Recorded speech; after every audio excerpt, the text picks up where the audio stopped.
მოგესალმებით ძვირფასო ტელემაყურებლებო და ბედნიერ მშვიდობიან კვირას გისურვებთ.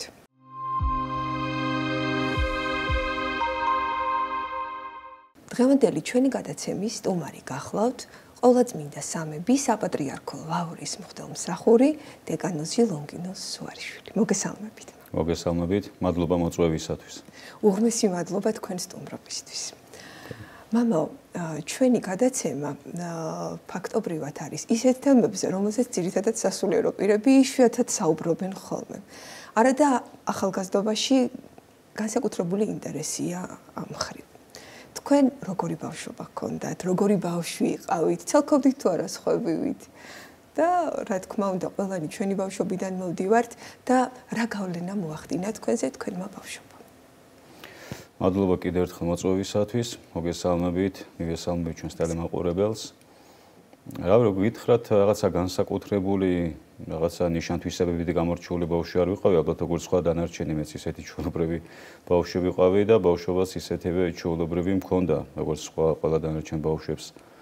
ალბათ თავისი სიცილქეებით, თავისი რაღაცა ონაურობით, შეცდომებით, დანაშაულით, რა ვიცი, და თავისი თავგადასავლებით. და მეტნაკლებად, რა თქმა უნდა, ახლა მაინც არის რაღაც ინდივიდუალური მომენტები, ალბათ ბავშვობაში და ჩვენი ცხოვრების გზაზე, რითაც ყველა ადამიანი ერთმანეთისაგან გამორჩეულია და მის ცხოვრებას რაღაც ინდივიდუალურ ელფერს აძლევს და მის ისტორიას. და თქვათ, ახლა ჩემი ბავშვობიდან ესეთი ისტორიები, რაღაც ესეთი განსაკუთრებული შეიძლება არ ყოფილა. თქვათ, ყველაზე კარგად რაც მახსენდება, მე მახსენდება თოჯინების თეატრში სიარული სკოლიდან. დედაჩემს როცა დავყავდი და ესპლეხანოვზე იყო, დავით აღმაშენებლის გამზირზე მაშინ. მე გრიგოლ კობახიძის მეხუთე გიმნაზიაში ვსწავლობდი ის პერიოდი. და შემდეგ მე რატომ მიყვარდა ის თოჯინების თეატრი, ნუ ისიც საინტერესო იყო, მაგრამ იქიდან რომ გამოვდიოდით, აუცილებლად სათამაშოების მაღაზიაში მე შეგვევლო. ეხლა TBC ბანკის თუ არ ვცდები, ის არის იქ რაღაც ცენტრალური ფილიალი, იქ უნივერმაგი იყო და იქ ავზე შევდი რაღაც უნდა გვეყიდა და ცოტა ზემოთ, სადაც ეხლა მაკდონალდია ცენტრში, მაგის მოპირდაპირედ მაღაზია იყო, ეხლაც იქ რესტორნებია. იქ იყიდებოდნენ ნამცხრები, ციყვები, რო ქვია და იმის ჭამა მიყვარდა. აი ეს მახსენდება კარგად და რაც შეეხება სიცილქეებს, ნუ ბევრი იყო, მაგრამ რაც უფრო ესე ცუდად მახსოვს ცოტა და დიდი შიში ვჭამე, ეს იყო რომ მე და ჩემ მეგობარმა ერთ-ერთი სკოლის შუშები ჩავლეწეთ. ამ სკოლასთან დაკავშირებით რაიმე თქვენი კონკრეტული პირადი ისტორია გქონდათ და რაღაც ისეთი ხომ არ გაგაბრაზეს იმ სკოლაში თუ რა იყო თუ უბრალოდ ეს სკოლა შეიძლება ითქვას გარკვეულწილად ცოტა არ იყოს ჩემი ტკივილიც არის, ძალიან მიყვარდა და დღემდე მიყვარს ეს სკოლა. სერიოზული სკოლა იყო თავის დროზე. მე თვითონ იმ კობახიძესაც მოვესწარი პირველ კლასში ვიყავ და მალევე გარდაიცვალა ის კაცი, ვისი სახელობისაც იყო. უბრალოდ ერთ მასწავლებელისგან მახსოვს, რომ რაღაცა ისეთი ძალიან მიკერძოებული დამოკიდებულება გამოვლინა უარყოფითი, რის გამოც მე იქიდან წამოსვლა მომიწია. პროტესტის ნიშნად ალბათ, ხო? ხო, ნუ ვერ გავაგზელებდი იქ სწავლას და ცოტა ეს ცუდად მახსოვს. თუ იყო გამორჩეული თამაში, რომელიც გიყვარდა თქვენს მეგობრებთან ერთად? მაინც და მაინც დიდად აქტიური ბავშვი არ ვიყავი. რა თქმა უნდა, ქუჩაშიც გავდიოდი და მიყვარდა გარეთ გასვლა. მართლა გითხრათ, ფეხბურთი არ მიყვარდა, განსხვავებით სხვა ბავშვებისგან. ძალით ვთამაშობდი. და ჩემ დასასირცხოთ, რა ვიცი, შეიძლება ვთქვა, რომ დღემდე სპორტი დიდად არ მიზიდავს, მიუხედავად იმისა, რომ მთელი სოფლიო ამაზე ორიენტირებული. რაღაცა ჩემი ესე ვთქვათ, უკუღმართობები მქონდა ბავშვობიდან, თუ შეიძლება ესე ითქვას და ძირითადად აი ესეთი გარე თამაშებს ვერ გამოყოფ, არა სახლში მე მიყვარდა უფრო აი ესე კონსტრუქტორებით თამაში, განსაკუთრებულად, აი მაგაზე ჭუკა მეკეტებოდა. და ნათესავმა იცოდნენ და ყიდულობდნენ აი ამ ესეთი კონსტრუქტორ სათამაშოებს, რასაც მე ვაწყობდი და აი ამით შემეძლო, რომ დღეები, საათები და კვირები ესე გამეტარებინა და პლასმასის კაცები. აი კოვბოელები ის თქვა რაღაცა, აი ამაზეც აი ეს ორი რაღაცა სფერო იყო, რითაც თავს ვირთვობდი. მამალ ლონგინოს აი ვისაც კონსტრუქტორები უყვარს ხოლმე განსაკუთრებულად უყვართ მათემატიკა, ფიზიკა, ხაზვა, როგორც ვიცი ვიჭებს და აი თქვენ თუ გქონდათ ამ საკითხების მიმართ რაღაც და განსაკუთრებული დამოკიდებულება. სხვათა შორის ვიდრე მე-6 მე-7 კლასამდე, მე-7 კლასის ჩათვლით მათემატიკაშიც კაი ნიშნები მყავდა, ანუ კაი ნიშნებზე ვსწავლობდი. ფიზიკას დიდად ვერ აუღიალყო, მაგრამ ხაზვას ძალიან კარგად გამომდიოდა და რაღაც პერიოდი რაღაც არქიტექტურის ინტერესიც კი მქონდა და თითქოს მაგისტრისას ვემზადებოდი. და შემდეგ ერთ მასწავლებელთანაც დავიწყე, ასე ვთქვათ, მომზადება, მაგრამ მე რატომღაც უფრო მე სამართალმა გამიტაცა, სამართალი მაინტერესებდა და შევეშვი აი ამ ტექნიკურ მეცნიერებას თუ შეიძლება ესე ითქვას. Ну, საბოლოო ჯამში მე უკვე სამღვდელო გზას დავადგე. კითხვაც უგიყვარდა. კითხველი ადამიანების ისტორია წამიკითხავს, ახლა იმათ ფონზე ცოტა მრცხვენია, ჩემ თავს კითხველი დავარქვა, მაგრამ ბავშვურად თუ მაინც ბავშვურ დონეზე განვიხილავთ, ზოგადად წიგნი ყოველთვის მიზიდავდა. მე მახსოვს, რომ ერთ-ერთი ჰობი, აი თქვათ, რითაც შეიძლება გავეხარებინე დედაჩემს ან ოჯახის წევრებს, ეს იყო წიგნების მაღაზიაში შესვლა. მარტო დათვალიერება და ყდით მომწონდა რაღაც წიგნები და ვაყიდინებდი დედაჩემს. ეს შინაარსის ისეთი იყო, ახლა მე რო გავიზარდე და ვნახე საერთოდ, ანუ იმ სფეროსი არ იყო, რომ თქვათ მე დავინტერესებულიყავი, მაგრამ თვითონ ჟურნალების დათვალიერება და რა თქმა უნდა, ჩემთვის საინტერესო თქვათ ზღაპრებს ჯერ ბავშვობაში, მე პატარა მოთხრობებს, ან უფრო სკელტანიან მოთხრობებს ყოველთვის კითხულობდი. ანუ წიგნი კი ვიზიდავდა ყოველთვის. განსაკუთრებით რომელი ჟანრი მოგწონდათ, თქვათ, რომ ბავშვობაში თუ გახსოვთ, რომ წიგნი რომელმაც თქვათ, აი განსაკუთრებული საბეჭდილება მოახდინა თქვენზე, აი ჩვენ დროს ძალიან სათავგადასავლო წიგნები იყო ესეთი აქტუალური. ბავშვობაში ყველას ალბათ სათავგადასავლო ჟანრის წიგნები იზიდავს. ჩემთვის განსაკუთრებულად ეს ზღაპრების წიგნი იყო სხვადასხვა, როგორც ქართული, ისე არაქართული. ერთ-ერთი განსაკუთრებული წიგნი, რომელიც დღემდე მაქვს მე შენახული და რომელიც თვალიერება დავიწყე ჯერ იქამდე სანამ კითხვის ცოდნას დავიწყებდი. ეს იყო დამავიწყდა რუსი ავტორია კუზიანი ცხენი, კანიუ გარბუნიუკი ესე ქვია. ილუსტრირებული ჟურნალი იყო და აი ეს მიყვარდა განსაკუთრებულად.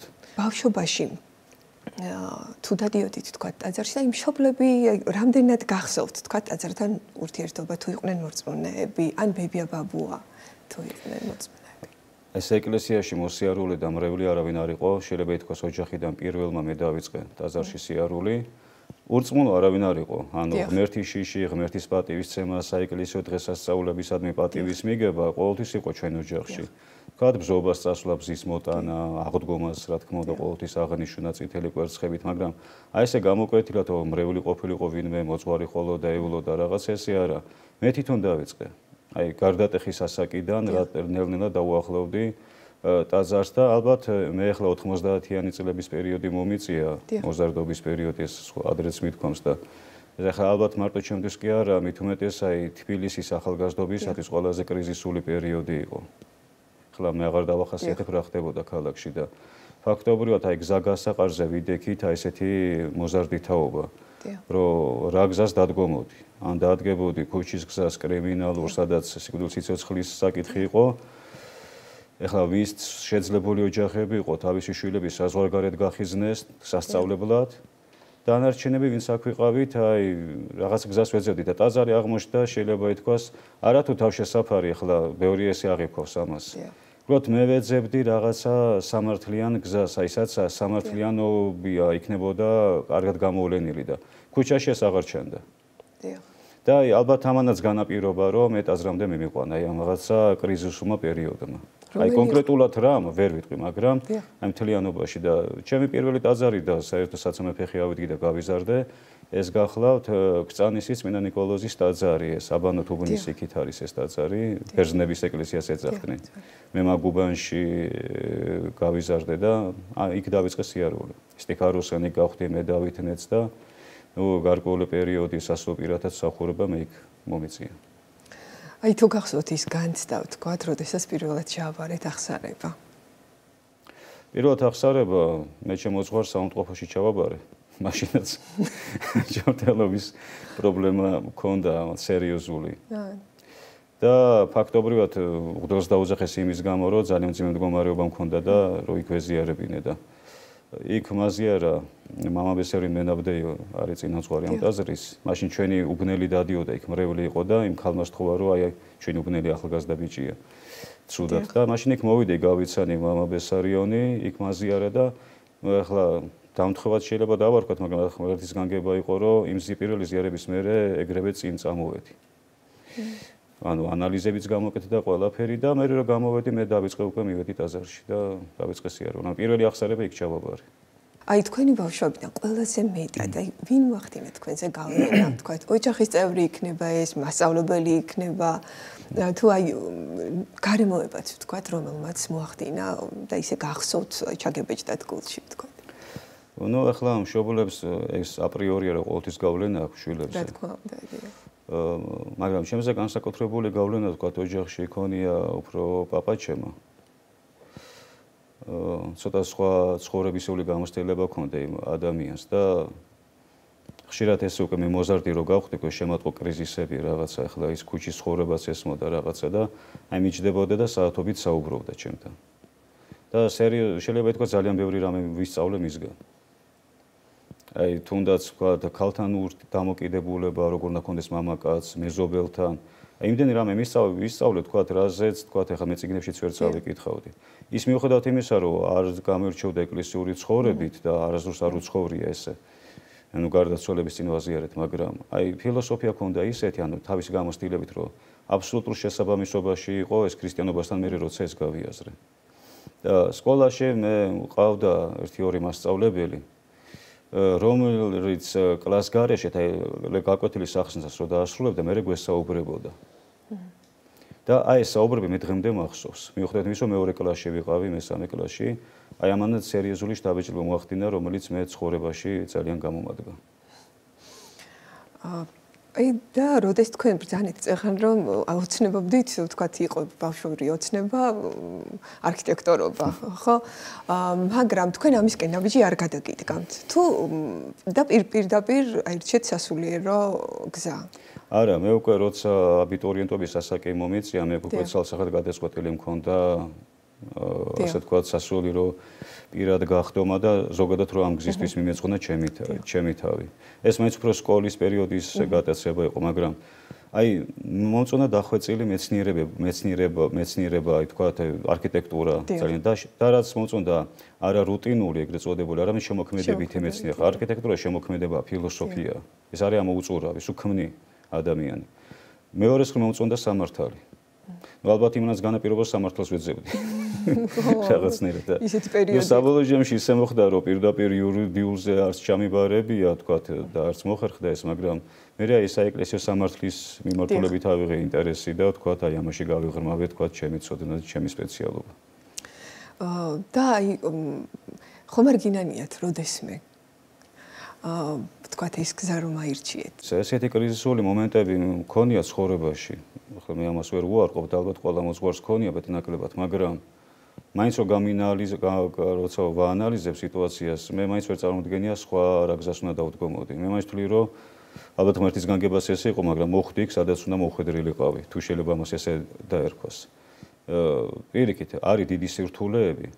ვთქვათ, ფიქრობ, რომ ჩემი სურვილების რეალიზება თუ შესაძლებლობები საბათ ყველაზე კარგად აი ამ სფეროში მომეცემოდა ალბათ. თანამედროვე ახალგაზრდებისთვის ძალიან ბევრი საცდური არსებობს. და თითქოს რაღაც დაზეპირებულად, თითქოს რაღაცნაირად, ან მშობლის ხათრით, ან რაღაცნაირად მიყვავს ბავშვები, ასე რომ ვთქვათ, ტაძარში, მაგრამ დგება რაღაც პერიოდი, როდესაც ისინი უარს ამბობენ თითქოს და აი რაღაც მოფიქრების დროს იღებენ, ასე რომ ვთქვათ, მოსაფიქრებელ პაუზას. ზოგი მერე ბრუნდება, ზოგი აღარ ბრუნდება ამ ტაძარში. და ზოგი ძალიან გააზრებულად და პირიქით უფრო ღრმად შესწავლის სურვილით. რა მოიტანა ეს აი ჩვენი თაობისგან განსხვავებით, რომლებსაც უფრო დიდი მისწრაფება ჰქონდათ, თქვათ, ტაძარში სიარულისკენ, ეს ეტყობოდა კიდეც, თქვათ, მრევლის რიცხვსაც, რაოდენობასაც და დღეს, როდესაც შედიხარ ტაძარში და ძალიან ცოტა ახალგაზრდა. ხო, ძალიან რთული საკითხია, ამაზე ერთმნიშვნელოვანი დიაგნოზის დასმა ცოტა რთულია. თქვათ, ახლა ჩვენი თაობა, ჩვენზე უფროსი თაობა, რომელიც თითქოს უფრო მეტი სტაბილურობით გამირჩეოდა თუნდაც მრევლობაში. იცით, ეს არ იყო მხოლოდ იმით განპირობებული, რომ ჩვენ გააზრებულად დავდიოდით, ნამდვილად ეს გვინდოდა. მეტნაკლებად ამანაც განაპირობა, იმიტომ რომ ხალხი მოწყურებული იყო რელიგიას და 80-იანების ბოლოს და 90-იანების დასაწყისში რო გაიყო ეკლესიის კარი, მაშინ მასიურად მიაწყდა ეკლესიას ხალხი. ეს პირველი ნაკადი მივიდა ეკლესიაში, ახლა მთელი 70 წელი თითქმის რომ მოწყურებულიყო ხალხი ამ ეკლესიურ ცხოვრებას. რეალურად ეკლესიის მიმართ პრეტენზია ნაკლები ქონდა ხალხს მაშინ. თავარი იყო რომ მას ხო, ცოდნაც და პრეტენზიაც ნაკლები, თავარი იყო მას შეხება ქონოდა ეკლესიასთან, ღმრთელთან, ზიარებულიყო, ქადაგება მოესმინა და მერე თქვა პირადი რელიგიური მოთხოვნილებები დაეკმაყოფილებინა, ხო თქვა პანაშვიდის გადაახდა სახლის კურთხევა წესისაგება. ანუ პირველად ეკლესიამ ჯერ ამის ამხარვეზის შევსება დაიწყო, რამაც ერთი 15 წელი გასტანა. დიახ. აი ესე ინერციით. აი როცა ეს უკვე დასტაბილურდა და ეს ხარვეზი ამოივსო, წამოვიდა თაობა, რომელსაც უკვე სხვა პრეტენზიები გაუჩნდა. უფრო მეტი გააზრებულობის, გაუჩნდა კითხვები და მე რის თქმა მინდა ამას აქვს თავისი სუბიექტური მიზეზებიც, რა თქმა უნდა, იმიტომ კრიტიკულმა, ასე ვთქვათ, ინფორმაციამაც და ამ როგორ ვთქვა, პროპაგანდამაც სერიოზული გავლენა იქონია, მაგრამ ობიექტური მიზეზებიც ახლავდა ამასთან, აი სამართლიანად რო ვისაუბროთ, ანუ რა რომ ბევრ რაღაც კითხვაზე ვერ მიიღეს ანალიტიკური პასუხები. იყო ჩვენი მხრიდანაც, ეკლესიიდანაც რაღაც ესეთი შაბლონური ან სტერეოტიპული პასუხების გაცემა ახსნების გარეშე, რომ ან ეს უნდა დაიჯერო და მორჩა.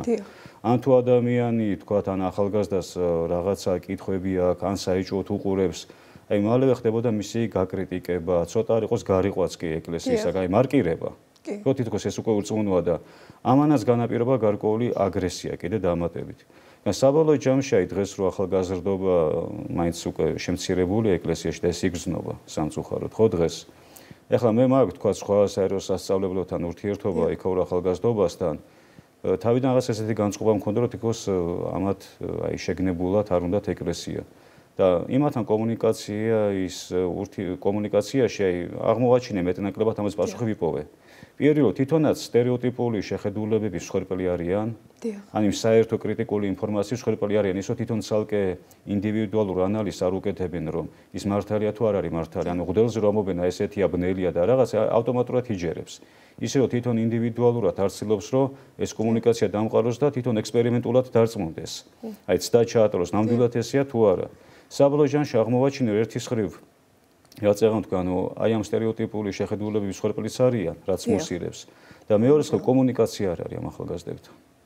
აი და ეს კომუნიკაციის გაწყვეტა განაპირობა კიდევ ამბობ წეღან რას თქვი, რომ აი ცოტა მარკირებამ ჩვენი მხრიდანაც.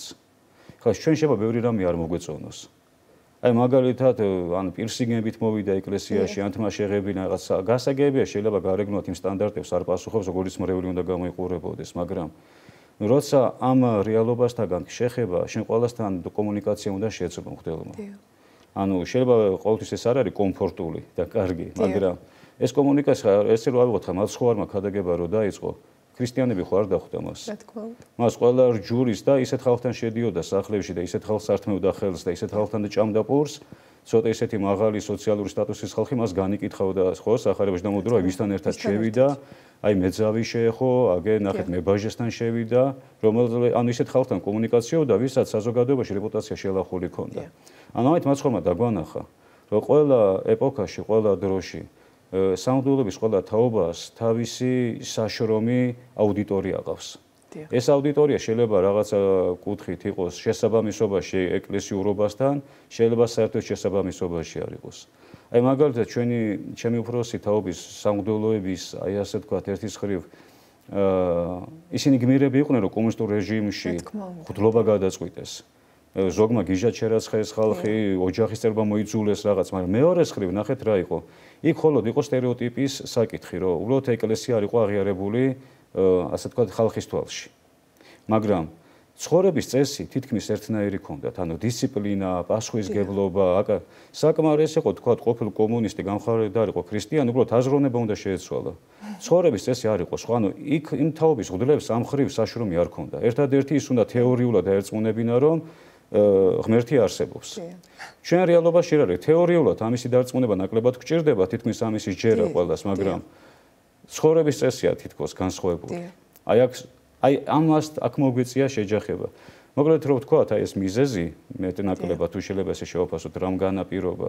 სუბიექტურად იმან რომ სტერეოტიპულმა შეხედულებებმა და ახალგაზრდები პირდაპირ ყვებიან პროპაგანდას, ობიექტურად იმან რომ ჩვენი მხრიდანაც გარკვეული მარკირება მოხდა და ეს კომუნიკაცია გაწყდა. დიახ, ძალიან დიდი მადლობა ასეთ საინტერესო პასუხისთვის. მამალონგინაც ძალიან დიდი მნიშვნელობა აქვს ყველა ქრისტიანისთვის ოჯახს. თქვენს ცხოვრებაში რა ადგილი უჭირავს თქვენს ოჯახს და აი რამდენად ხართ ჩართული საოჯახო საქმეებში, ასე რომ ვთქვათ. მე ალბათ ერთი ჩემი დიდი სოდო რაც უნდა ვაღიარო, ეს არის ჩემი ოჯახის მიმართ ძალიან ნაკლები ყურადღება. ფაქტობრივად არასდროს არ ვცალია, რომ დიდი დრო დაუთმო ბავშვებთან კომუნიკაციას. რა თქმა უნდა, რომ სასახლში ვარ, ახლა ურთიერთობ ვეფერები და ასე შემდეგ, მაგრამ აი ესე ჩართულობა უფრო ალბათ მეუღლის კისერზე გადადის, ჩემზე სამწუხაროდ ნაკლებად. მაგრამ მე საერთოდ ვთვლი, რომ რა თქმა უნდა ოჯახს აქვს ძალიან დიდი მნიშვნელობა. ხა გარემო პირობებით სერიოზულ გავლენას ახდენს, ისე რომ ხშირად მშობელს ეს ბერკეტი გეცლება, რომ აბსოლუტური გავლენა შენ იქონიო შენ შვილზე. მიდი სკოლაში, ამხანაგები ყავს, გარემოში გადის, ახლა სახლში ვერ ჩაკეტავ გალიაში. და ას თუ იშვიათად ის გარემო უფრო დიდ გავლენას ახდენს და უფრო ხშირად ის უფრო მეტი ავტორიტეტი ხდება მისთვის, ვიდრე თვითონ მშობელი. არის ჩვენი მხრიდანაც აი ბალანსის დარღვევა მშობლისაგან, ზოგჯერ ნერვებს აყვები, გინდა რაღაცა დიქტატი გამოავლინო, რაღაც შენჭკვაზე ატარო. ეხლა მე არ ვამბობ უყურადღება უნდა დარჩე, ესეც საჭიროა, მაგრამ ნუ ეხლა ასაკის და მიხედვით, ეხლა ყოველთვის ესეთ რეჟიმში ვერ გადახვალ. მე მაინც ვთვლი, რომ იმისათვის, რომ მეტნაკლებად მშობელმა შვილის თვალში შეინარჩუნოს ავტორიტეტი და თუნდაც შენგან უთქმელად მასზე გავლენა იქონიო. პირველი ეს არის შენი ცხოვრების წესი, მაგალითი. აი მაგა გინდა რომ შვილმა კარგად ისწავლოს, წესიერად იყოს. აი შენ თვითონ უნდა იყოს ჩაცმითაც მოწესრიგებული მშობელი, შენ თვითონ უნდა მეცადინობდე, კითხულობდე სახლში, შენ თვითონ უნდა ლოცულობდე, ანუ მაგალითს ანახებდე. თქვა და შენ საქმე შენ თვითონ პასუხისმგებლობით უნდა იყიდებოდე. ხა მშობელი მაგალითი რომელიც სიტყვაზე სიგარეტს ეწევა, შვილს ეუბნება რომ არ შეიძლება მოწიო. ეხლა კი როცა გაიზრდება შეიძლება თავისი ნებით მიხვდეს ამას რომ ეს მავნია და მშობელის მაგალითს არ მიბაწოს. ან შეიძლება მშობელი მსმელი იყოს და შვილი მერე გაიზარდოს მიხვდეს რომ ცუდი გზა არის და არ დაადგეს, ან ნარკომანი იყოს და არ გაემეოროს, მაგრამ სანამ ჩამოყალიბების პროცესია და ამას რო ხედავს, იქ დიდი შანსია რომ ის იგივე გზას დაადგეს და უფრო უარესსაც. და მეორე მხრივ, ანუ ერთი ეს რომ პირადი მაგალითი რა თქმა უნდა, რჩევა დარიგება და შეგონება და შენიშვნები ზომიერ ფარგლებში აუცილებელია და არასდავრია სულ-ქმარ შორის აუცილებელია შეთანხმება. რაც ძალიან იშვიათია ხოლმე ოჯახებში, ანუ არ შეიძლება შვილის თანდასწრებით სულ-ქმარი შვილების აღზრდის საკითხს ერთმანეთს ეკამათებოდეს. იმიტომ რომ როგორც ბავშვები ამას ხედავენ, იქ უკვე დაკარგულია ყველანაირი ავტორიტეტი და ხშირ შემთხვევაში მშობლები აი ამ შეცდომას უშვებენ. შვილის თანდასწრებით განსხვავებულ პოზიციებს აფიქსირებენ. და უკვე როგორა ისინი მშობლის პოზიციას იცავენ იმ წუთას, რომელიც მათთვის ასარგებლოა, თუმცა საბოლოო ჯამში არც ერთი მათგანი აღარ ხდება ავტორიტეტი. განსაკუთრებით ერთმანეთის დადანაშაულება, ვთქვათ, როცა რაღაცას ეს ყველაზე დიდი შეცდომაა. მოიწონებათ. ეს დიდი შეცდომაა. აი რაღაცა შენი ბრალია. ხო, დიდი ფილოსოფია ოჯახი რა. ჩვენ სამწუხაროდ მე ვფიქრობ, რომ ბოლომდე ვერ ვიაზრებთ ამ პასუხისგებლობას, მით უმეტეს ახალგაზრდა თაობაში. აი ახალგაზრდა წყვილებში. იმიტომ რომ ჩვენ ასე არ გვიცხოვრია. ჩვენს პერიოდში, როდესაც აი ახლა ძალიან ბევრჯერ ამბობენ ჩვენი მშობლების თაობა, რომ ახლა რატო არ არის, ანუ ამ ბავშვებთან სხვანაირად ჩვენ ვიცოდით უფროსი, ვიცოდით უმცროსი, ვიცოდით როგორ მოქცეულიყავით. ამ ბავშვებთან ასე წესებით ვერ ლაპარაკობ ამ თაობასთან. ასე წესებს ვერ აყენებ, რომ აი ეს დოგმა და ეს აბსოლუტურად სხვანაირად აზროვნებენ, უკვე სხვანაირად აზროვნებენ და მაშინვე შორს დგებიან, დისტანციას იჭერენ. ანუ თავისუფლებას არ შეგაზღუდინებს. მისთვის ესეთი მიდგომა უკვე არის თავისუფლების შეზღუდვა. ჩვენ ვერ ვიტყვით, რომ ეს ცუდია ან დანაშაულია. ხა ჩვენ უბრალოდ იმ რეჟიმში გავიზარდეთ და ჩვენთვის ის იყო ბუნებრივი. დიახ, რა თქმა უნდა. ჩვენ სამთავრობაში გავზრდილიყავით, შეიძლება ჩვენთვისაც ის უკვე არაბუნებრივი იქნებოდა და გარკვეული თავისუფლების შეზღუდვის შთაბეჭდილება დაგვრჩებოდა. ამიტომ ვამბობ, ეს სტერეოტიპულად მარკირება არ უნდა მოახდინო, ის უკვე ცუდია. რახან იმ რეჟიმში არ ჯდება. აქ უნდა მოძებნო გზა, რომ აი ამ სიტუაციაში მასთან ბუნებრივი მისასვლელი რა გზა იპოვო, რომელიც უფრო ადეკვატური იქნება მისთვის. თქვენ გაქვთ შეხება ახალგაზრდებთან სასულიერო სემინარიასა და აკადემიაში და ჩვენ წეგან ვსაუბრობდით, რომ შეიძლება ტაძარში ეს არ შეიმჩნევა, მაგრამ როგორც ვიცი, აი უფრო მეტი ინტერესი გაჩნდა რელიგიის სამეცნიერო კუთხით რომ შესწავლისა. აი თქვენ რა სიტყოდით ამაზე, ვთქვათ, რამდენად დიდია დაინტერესება და რამდენად არიან ჩართულები, ვთქვათ, ახალგაზრდები, თანამედროვე ახალგაზრდები სამეცნიერო კუთხით. იმიტომ რომ ვიცი, რომ ძალიან ბევრი ამბობს ირგვლივ, რომ ვთქვათ, აბარებს, რამდენადაც აი კრიტიკა გაჩნდა, იმდენად უფრო მეტად უღრმავდებიან, ვთქვათ, თეოლოგიას, იგივე საეკლესიო სამართალს ახალგაზრდები და თქვენ რას იტყვით, როგორ შეაფასებდით, ვთქვათ, მისწრაფებას? იცით რა არის, მე მინდა აბსოლუტურად აგეთანხმოთ, რომ ახალგაზრდობაში, იგივე ჩემ თაობაში და უფრო ახალგაზრდა თაობაში საკმაოდ ისეთი გაცხოველებული ინტერესი იგრძნობა აი ესეთი თეოლოგიური მეცნიერების მიმართ. რომ შეიძლება ესე წმინდა თეოლოგიური არ იყოს ეს ინტერესის სფერო, მაგრამ იყოს აი ფსიქოლოგია, ფილოსოფია, სადაც რეალურად აი ეს შეიძლება თქვას ირიბი განშტოებაა თეოლოგიის და რეალურად მათი დაინტერესება საიდან წამოვიდა რაღაც კითხვებზე პასუხების ძიება. იმ თაობაშიც კი ვინც კრიტიკულად არის თქოს ეკლესიის მიმართ განწყობილი და ესე პრაქტიკულად ეკლესიაში არ დადის, ისინიც კი ამაში არიან ჩართულები. ანუ ისინიც ამ ლიტერატურას კითხულობენ. რეალურად მე ისე თქმა მინდა რომ მე ვერ ვიტყვი რომ ახალგაზრდა თაობამ ეკლესია მოიწულა. მათ უბრალოდ კითხვებზე პასუხები ვერ მოისმინეს, აი ანალიტიკური უფრო ღრმა და დაიწყეს ინდივიდუალურად ამის ძიება. მე დარწმუნებული ვარ, რომ ახალგაზრდობის ის ნაწილი, ვინც შეიძლება დღეს დაბნეულობაშია, თუ ის გულწრფელია, ის ადრე თუ გვიან მოვა ეკლესიაში. ღმერთი ამას ესე არ დატოვებს, მაგრამ გაცხოველებული ინტერესი ნამდვილად არის და ხა პირდაპირ ვინც ჩვენთან თეოლოგიურზე აბარებს აკადემია სემინარიაში და ვინც სწავლობს, რა თქმა უნდა ეს იქაც იგრძნობა ეს ინტერესი და უფრო სხვანაირი კითხვებიც მოდის, თქვა ახლა 2000 წლების დასაწყისში, როცა მოდიოდა ხალხი, სხვა ინტერესი ჰქონდა, დღეს სხვა და თუნდაც გაცხოველებული ინტერესი, რომ ვისაც საშუალება ეძლევა, რომ უცხოეთშიც მიდის და იქაც სწავლობს. როცა შეიძლება უცხოეთში თუ მიდიხარ, უფრო სხვა კარიერას მიყო ხელი, უფრო სარფიანს, ხო, მაგრამ მაინც აი ამისკე იღრმავებენ ცოდნას. ანუ ეს ტენდენცია ნამდვილად არის და ალბათ ეს თავის დროზე თავის ნაყოფს გამოიღებს. აუცილებლად. ჯერ აი გადამუშავების პროცესში ვარ, შეიძლება ითქვას. ხო, აუცილებლად.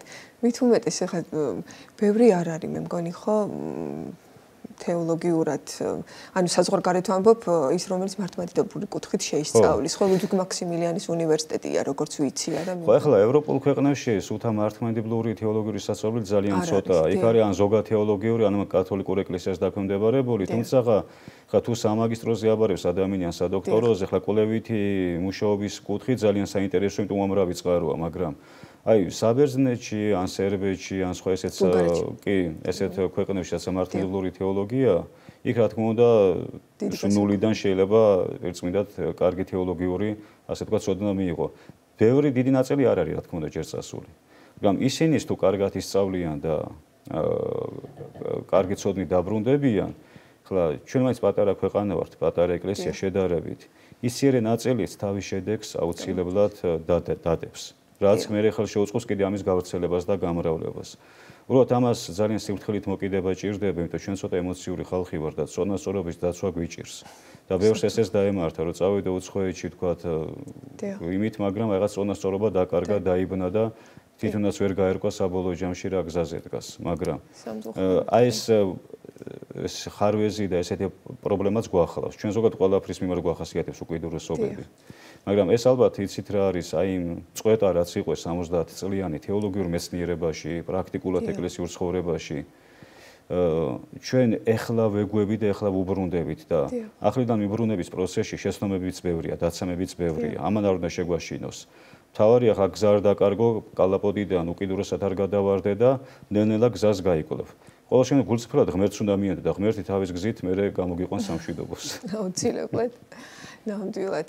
მამალონგინოს თქვენი შვილებიდან ხომ არ აქვთ სურვილი, ვთქვათ, რომ სასულიერო გზას ბიჭები ჯერჯერობით პატარები არიან და ჯერ ესე გამოკვეთილი არ არის, უფროსები გოგოები არიან და უფროსი გოგო არქიტექტურულზე სწავლობს სტუდენტია. მაინც თქვენ სოცნებას გაყოლია რაღაც კუთხით. ჯერჯერობით ხა გოგოების მხრიდან არ არის სურვილი და ბიჭებზე ვნახოთ. მამალონგინოს, აი ახლაც ალბათ ვიღაც ფიქრობს, სულ ამას ვამბობთ ხოლმე, რომ დავადგე, რა გზას დავადგე, ვთქვათ, ავირჩიო თუ არა სასულიერო გზა და რაღაც შიში აქვს, რაღაც კითხვები აქვს, რაღაც ფიქრები აქვს. რა სიტყვით ასეთ ახალგაზრდას, ვთქვათ? მე საერთოდ ვთვლი, რომ ის რო ეკლესიაში მივიდეს, ამას ბევრი ფიქრი არ ჭირდება, უნდა მივიდეს ადამიანი ეკლესიაში. აი გახდეს თუ არა მღვდელი, ამას ბევრი ფიქრი სჭირდება, მოკლედ რო ვთქვა. სერიოზული მომზადება ჭირდება და ეს არის ის გზა, სადაც ადამიანმა არ უნდა იჩქაროს. მე ერთადერთი ჩემს მღვდლობაში თუ რამეს ვნანობ, არის ის მომენტები, როცა რაღაცა ვიჩქარი. ერთადერთი არ უნდა იჩქარო. დანარჩენი უნდა მოემზადო გულმოდგინედ და ძალიან დიდი პასუხისგებლობით. მომზადებაში იგულისხმება როგორც ზოგადად სულიერი ცხოვრებითაც, პრაქტიკული ცხოვრებითაც, ასევე რა თქმა უნდა შესაბამისი ცოდნითაც. იმიტომ ამ ხრივ სერიოზული კრიზისი გვაქვს. კომპეტენციის ხრივ, დახვეწილობის ხრივ. ეს ჩვენი ბრალი არ არის 10 წლეულები ესე მოგვდევს. და შესაბამისად თითოეული მღვდლისაგან ხალხი ძალიან ბევრს ითხოვს. ვთქვათ, ახლა ისეთ ქვეყნებში, სადაც ეს ხარვეზი ამოვსებულია, იქ უკვე მღვდლებს ესე არ აწვევათ ცალკეულ მღვდელს ესეთი პასუხისგებლობები და ჩვენთან რახან ესეთი კრიზისია, იქ თითოეულ მღვდელზე დიდი დაწოლა მოდის და დიდი პასუხისგებლობა. ანუ შეიძლება ითქვას, ჩვენ 2 მაგი, 3 მაგი, 4 მაგი შრომაც გვიწევს დღეს, რომ მინიმუმი დააკმაყოფილო საზოგადოების და აი მე ვფიქრობ, რომ დღეს თავი უნდა გადადო, ამისთვის ზათ უნდა იყო. რომ შენი პირადი ცხოვრება უნდა დაგავიწყდეს, თუ გინდა რომ მეტნაკლებად უხეშად რო თქვა, კარგად გაართვა თავი ამ საქმიანობას. სხვა შემთხვევაში გარკვეული რა თქმა უნდა პრობლემები ჩნდება თვითონ სასოფლის ცხოვრებაში და ეს მარტო ჩვენს ქვეყანაში არა, აქვე ვიტყვი, რომ ბევრ ეკლესიებში, ადგილობრივ ეკლესიებში აი ახალგაზრდა თაობის სასულიერო პირებში უკვე არის სერიოზული კრიზისები, სულიერი, ეგრეთ წოდებული სულიერი გამოფიტვა. ამაზე უკვე ლიტერატურებიც კი იწერება და არის მთელი ფსიქოლოგების ჩართულობა და ღვთისმეტყველების ჩართულობა რამ განაპირობა. განაპირობა ამან, ანუ არასათანადო მომზადებულობა მღვდლობისათვის. ზოგმა უბრალოდ ცენზი მიიღო განათლების, აი ეს ზედაპირულად, მაგრამ ცხოვრების წესი არ ქონდა შესაბამისობაში. ზოგ შეიძლება ცხოვრების წესით შესაბამისი იყო, მაგრამ სათანადო ცოდნა ვერ მიიღო და ყოველ შემთხვევაში ამ ორივე ფაქტორმა, ამის ნაკლებობამ განაპირობა, რომ მან არასდროს წარმართა თავისი სამღვდელო საქმიანობა. მრევლთან ურთიერთობა, აი რო ავიღოთ, ნახეთ რა ხდება, ხა ჩემს ცხოვრებაშიც იყო. ახალი მღვდელი რო ხდები, რაღაც ენთუზიაზმზე ხარ ადამიანი და ეძებ, რომ სად დაიხარჯო. და აქ თუ სწორი მიმართულება არ მიეცი დასვენებასაც, ადამიანებთან კომუნიკაციასაც, იქ დროდადრო წიგნის საკითხვასაც, აი ჩვენთან ერთადერთი რაც მინდა ღიად თქვა, რომ აი ნუ საქართველოში სამწუხაროდ ჯერ კიდე იგრძნობა, რომ აი ადამიანი მღვდელი რო ხდება, წიგნი ავიწყდება. იმიტომ რომ არასდროს არ ცალია ამისთვის. მე არ ვამბობ, რომ ისინი ზარმაცობენ. გამ დილიდან დაღამებამდე გარეთ არიან. ის რიტუალური მსახურებითი მხარე თავისთავად რო ვიღაცა სახლის კურთხევა ჭირდება წესის აგება თუ რა ეს უნდა დააკმაყოფილო, მაგრამ საბოლოო ჯამში მაინც შენი პასუხისგებლობა გადის წითელი ხაზი აი ამაზე. რა სასწავლი ხალხს. მამა ლონგინოს უღმესი მადლობა ასეთი საინტერესო საუბრისთვის, უღმესი მადლობა ჩვენთან მობრძანებისთვის, ამ დიალოგისთვის, რომელიც დარწმუნებული ვარ ძალიან ბევრი ადამიანისთვის საინტერესო იქნება და არა მარტო საინტერესო, მისთვის იქნება გზის გამკვალავი და რაღაც გზის მაჩვენებელი. და ჩვენს მაყურებელს კი კიდევ ერთხელ შევახსენებ, რომ ჩვენთან სტუმრად იმყოფებოდა ყოვლადწმინდა სამების საპატრიარქო ტაძრის მღვდელმსახური დეკანოზი ლონგინო სვარიშვილი. ჩვენ დღეს ამით გემშვიდობებით, ღმერთს ებარებოდეთ.